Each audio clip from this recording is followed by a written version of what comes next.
څنګه چې تاسو ته پته ده چې زما مین مقصد چې کوم دی هغه عوامي خدمت ده. هغه که د هرې پارټۍ نه زما سوچ او نظریه دا ده چې زه د خپل کلي علاقې د تحصیل د دې عوامو خدمت وکړم. څنګه چې د مسلم لیګ نن سینیر رهنما ډاکټر ولي صاحب راغلی دی، دوی چې کومې خبرې وکړې دغه ټولې ټیک دي. انشاءالله باقاعده طور باندې به موږ پروګرام لاندې کوو د کلي علاقې ټولو عوامو ته به ووایو. کم خلک چې سیاست کوي، کم خلک چې خدمت کوي، نو او سیاسي عمل کې چې کله ستا غیر چاپیر چل کې چې څومره خلکو ته تکلیف محسوسېږي، نو هغه خلک په تا باندې خپلې ټولې حربې استعمالوي. ما باندې په خپل ژوند کې 14 FIR شوي. ما ته وګوره، زه 780 والا یم. हमारा दहशतगर्दी 2 ځله پرچې کټ شوي.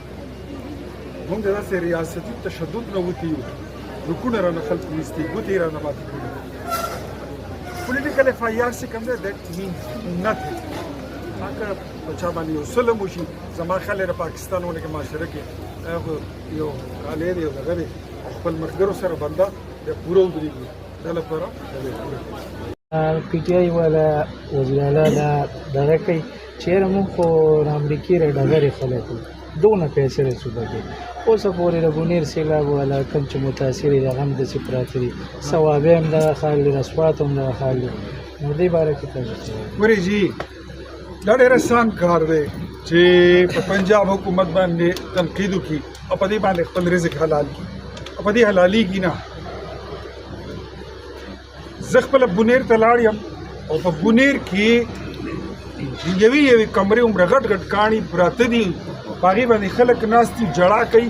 څوک وایي چې د دې کاڼي لاندې زما بچي پراته دي، څوک وایي د دې کاڼي لاندې زما مور او پلار پراته دي، څوک وایي د دې لاندې زما رور او خور پرته ده. موږ ته لاشونه راوباسئ. شرم دی چې یو سړي نه ورځي، نه وزیر اعلی ته، نه د هغه کابینې ته، نه د هغه پارټۍ ته چې یو سړی په دې باندې څه اکشن واخلي. لکه هغه کرینونه چې تاسو په د اسلام آباد د مخې تاسو کنټینر یې پرې غورځوئ، تاسو پرې دا کاڼي نه شئ چتولی. احساس نشته، ذمهداري نشته. یاد ساتئ پښتنو، زموږ د پښتونخوا خلکو په دې څیز ځان پوه کړئ چې په غاښ ته دړ وي د غاښ ډاکټر له به ځي، چې سپلی دې وشلېږي موچي له به ځي، چې سبزي دې پکار وي د سبزۍ دوکان له به ځي.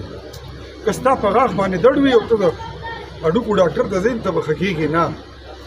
که تا تکلیف ته یو څه وي او ته بدل سړي ته ځې، ته به ښه کېږې نه. یاد ساتئ، مقبولیت منم د کرکټر بالکل به وي، خو یاد ساتئ مقبولیت کې او د لیډر په قابلیت کې د ځمکې اسمان فرق دی. په دې باندې به تاسو سوچ کوئ، په دې باندې به د پښتونخوا ولس سوچ کوي. یو فلمي ایکټر مشهور کیدی شي، یو سنگر مشهور کیدی شي، یو کھلاړی مشهور کیدی شي، خو د دې هرګز مطلب دا نه دی چې دا اوچت کا او دا د ملک وزیر اعظم جوړ کا. غني د صوبې او د ملک به مو همدغه حال وي، ټول پښتانه په خانه کښېنو.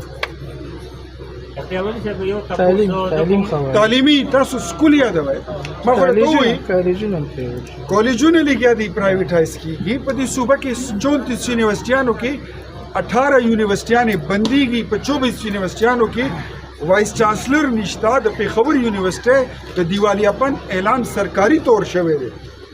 دې صوبه کې تاسو اوسېږئ او دې وخت کې لګیا دي هسپتالونه هم لګیا دي پرایویټایزیشن ته روان. په صحت کارډ کې چې کم یو هسپتال د صحت کارډ په پینل باندې دی، د دې مطلب دا دی چې دغه هسپتال نه دوی پیسې اخیستې دي، هغه هسپتال له دوی ټیکه ورکړې ده. هغې کې یو ماشوم تاسو بوځئ، د هغه تاسو د اپنډکس اپریشن وکړئ، یو میاشت پس ریزلټ راوباسئ، د هغه په نوم باندې به 12 اپریشنو پیسې نورې ویستې. دا صحت کارډ دی او دا کرم بل دې کې اضافه کړي د شوکت یوسفزۍ د 2 کروڑ روپۍ. آیا دوی په خپل صحت کارډ باندې یقین نه غوسه وجوي؟ زما خیال دی هغه به په خپل صحت کارډ باندې یقین نه او یا به د دې په هسپتالونو باندې یقین نه. زه د چا په صحت باندې خبره نه کوم، خو موږ ته شوکت صاحب زموږ کولیګ دی، زما سره اسمبلی کې یو ځای پاتې شوي یو، نو موږ ته به اکثر پیغور راکولو، نو موږ به ټکونه کول چې یاره ستاسو لیډر د علاج لپاره لندن ته لاړی. نن وخت یې راغی، وخت ډېر ظالم دی چې هماغه علاج لپاره هغه هم لاړی لندن ته او پیسې هم چې کوم دی سرکاري پې ولګېدې. ما ته زه هم چې 2 کروڑه ولا نور هم ورکوي وردي کي.